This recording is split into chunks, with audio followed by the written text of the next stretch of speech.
Hey guys, and welcome back to Genshin Impact. We're going outside.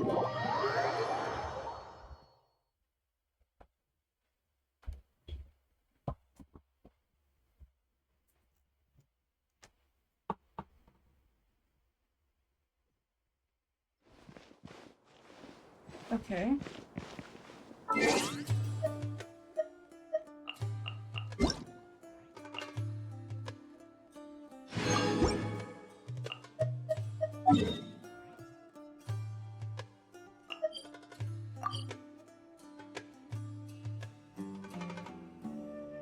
Okay, for a second I thought I was at the wrong quest.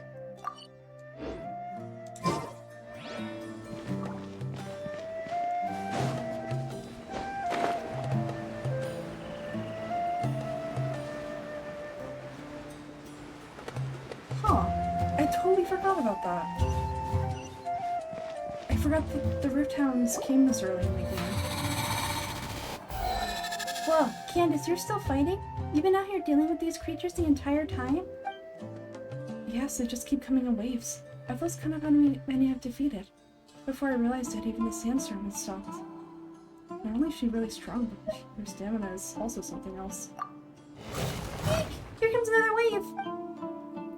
Leave this round to us. I got interrupted earlier, but now I have something to take my anger out on. It's been quite a while since I've seen the Flame Maid in action. I'll leave these to you then. And be sure to put on a good show. Goose, let's go. Where's Goose going? Look at how much HP Blue has and shocked. But also seems like it sucks so much. No one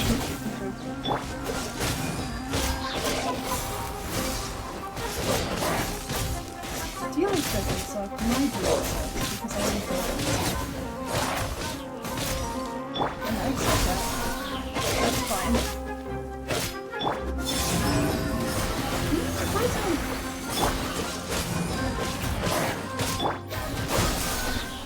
Oh great, there's more.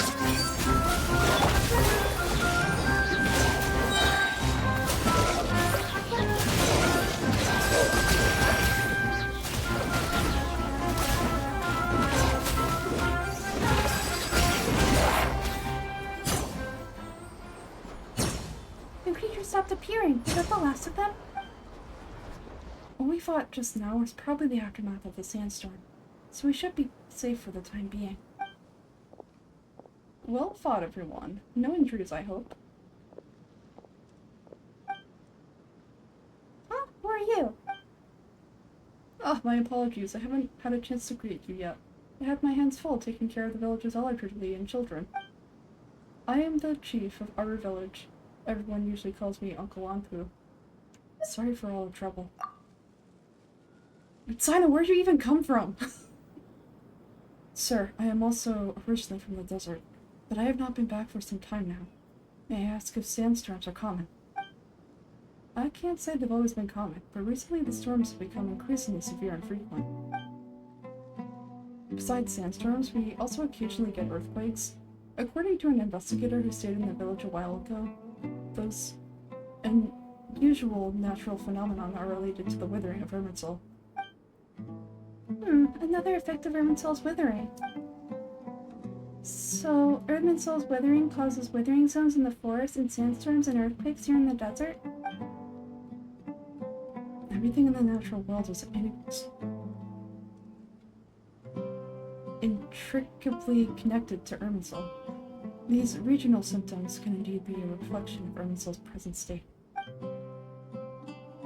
Everyone in our village needs to take good care of themselves. Speaking of which, why haven't I seen a single village keeper since I got here? Village keeper? Who are they? Village guards like Candace? Does your curiosity know no bounds? Village keeper is how our village refers to mad scholars exiled here by the academia. Most of them are scholars who lost their sanity after a period of training in the Avidia forest. The academia believes that their crazed mutterings might have a negative effect on the psyches of other scholars, so they're forcibly exiled to the desert. Though if you ask me, it's all boatload of nonsense. Hypatia was also nearly exiled to the desert. Alas, that's exactly what we've been trying to investigate. One by one, the village keepers have been mysteriously disappearing without a trace. But no one in the village has ever seen them leave. If you're planning to stay around the village for the next few days, I'd appreciate it if you could keep an eye out for them. I've had encounters with those people in the past. I'll see what I can do to help. The Matra are the ones responsible for their exile. Now that you're no longer with them, are you trying to alleviate your guilt and atone for your past sins? I'm fascinated by how you think. Mock me if you will, but if you are guilty, I will eliminate you, regardless of my position or identity. Oh, you're the former General Mahamatra. You must be an expert in these kinds of investigations. Thank you for your help. I'll help too. Is it because you're reminded of Hypatia Goose? These poor scholars. First they lose their sanity, now this. We need to get them back home safe and sound. But, is it really a good idea to tag along with Cyno? You seem like you really don't trust him. They'll be fine. Dia and the others are here too. I'm grateful for the assistance. No doubt you will do a better job than some of my former subordinates. Let's start by finding a spot to share what we know so far.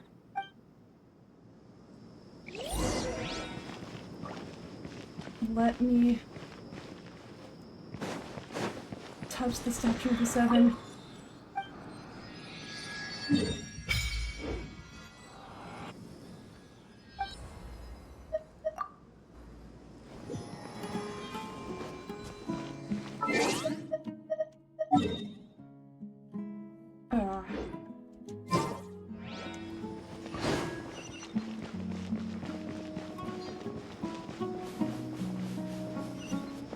This music makes me so happy.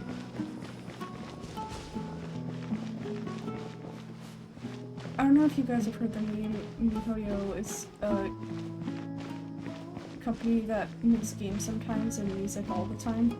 I think that's great. It's such a good meme.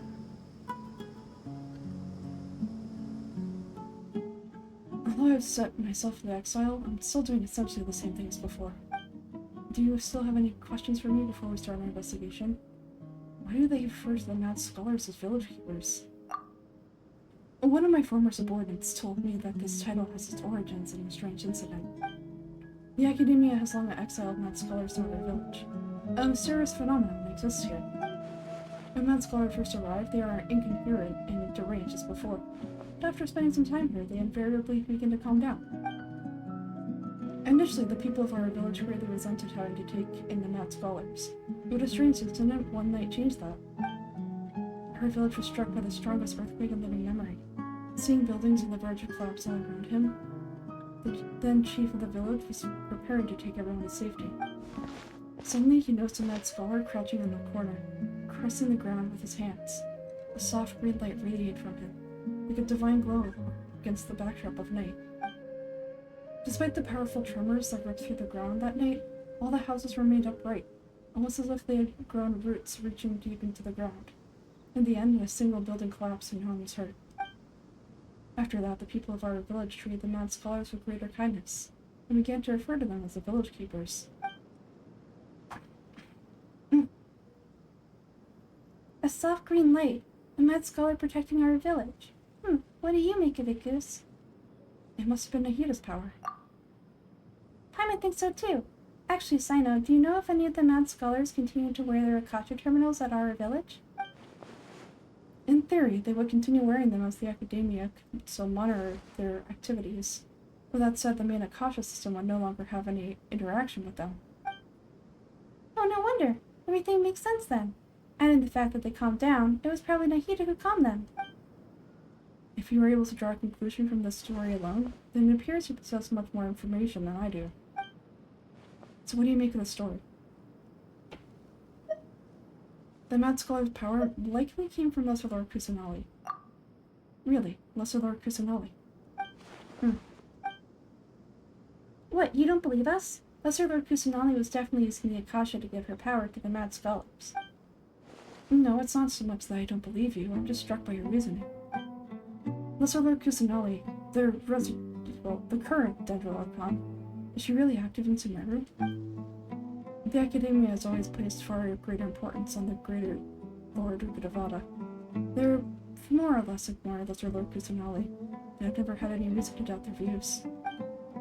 In addition, I've never heard any stories about Lizard Kusanali and her deeds. To me, she might as well have been a god that never existed. No way, Nahida definitely exists. She's how does Paimon put it? She's a good Archon who's kind and wise. Even if she says weird stuff sometimes. She also saved me once long ago. I've spent many years interrogating criminals, so I can easily tell when someone is lying.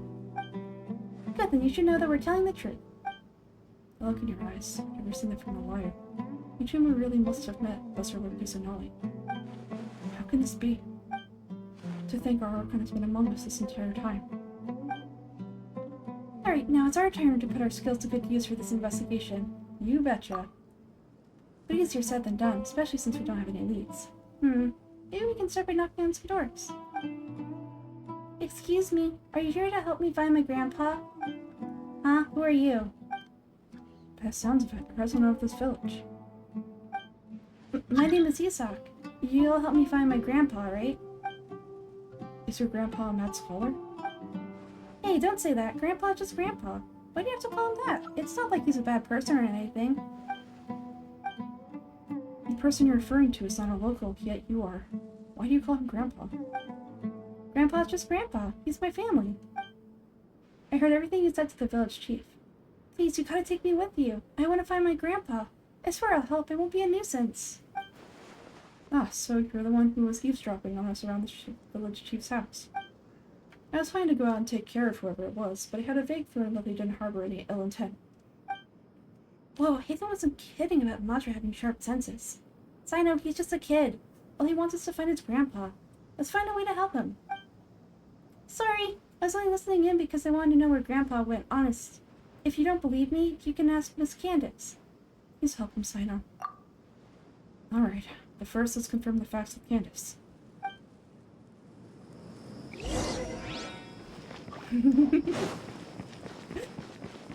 Help me find my grandpa.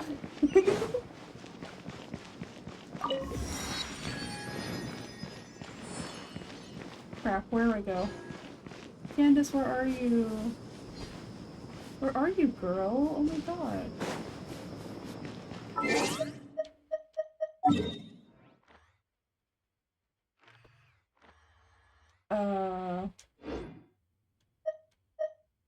I love when I don't know where I'm going. Thanks for finally showing where to go. Wow.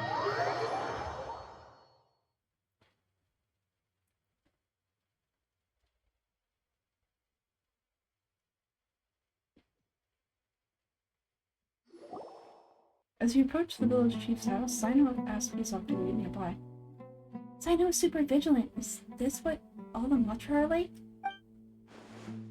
Ah, you're back already. We just wanted to confirm something with you. Do you know a boy by the name of Isak?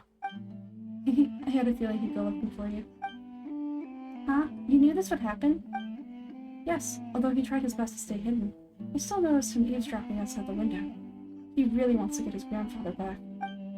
Isak's parents were both Aramite mercenaries who rarely returned to the village after finding employment in the city. He was raised by his grandfather. Unfortunately, it was only a few years before his grandfather passed away. Isak was still very young at the time, so various families in the village took turns caring for him so he could survive. Later, an elderly mad scholar arrived at the village. Isak thought the scholar bore a striking resemblance to his grandfather, and this often spied on the man. However, the scholar was unkempt in appearance and incoherent in speech. Although Isak referred to the man as grandpa, he was afraid and didn't dare to approach him. One summer night, the oft-mumbling and bumbling grandpa suddenly calmed down and seemed to become more lucid. He even noticed Isak hiding in the distance. So Grandpa walked up to Isak and patted him on the head. He even took Isak to the entrance of the village, where he patiently taught the boy the names of the stars, and accompanied Isak until he fell asleep. That's cute. That's cute. The next morning, Isak woke up and wanted to go find his grandpa again, only to realize his grandpa no longer recognized him. However, even so, Grandpa retained his calm expression. It said that those who saw the scholar claimed he no longer appeared to be crazy, but appeared to be living in his own world, almost as if he were sleepwalking.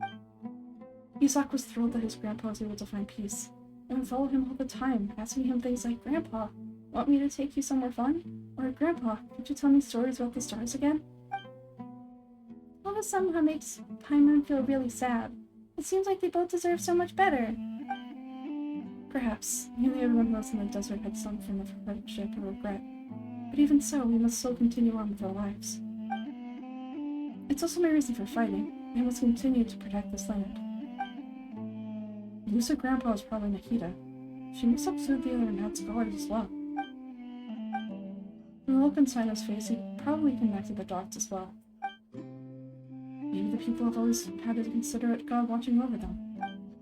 Huh? What did you say, Cyno? No, nothing. As long as Isak keeps his word and doesn't get in our way, we can take him along. Perhaps you are more compassionate than I give you credit for. Please accept my thanks on Isak's behalf, Cyno.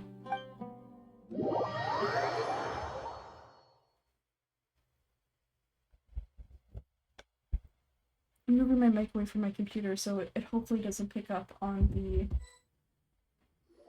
crazy air coming out of it. Hey, Isak! Ah, it's you guys. You cleared everything up. Let's go find your grandpa. Really? Wow, thank you so much. Your grandpa will be found safe and sound. Yeah. Alright, let's ask the local residents some questions first. Oh, dang! The act's complete?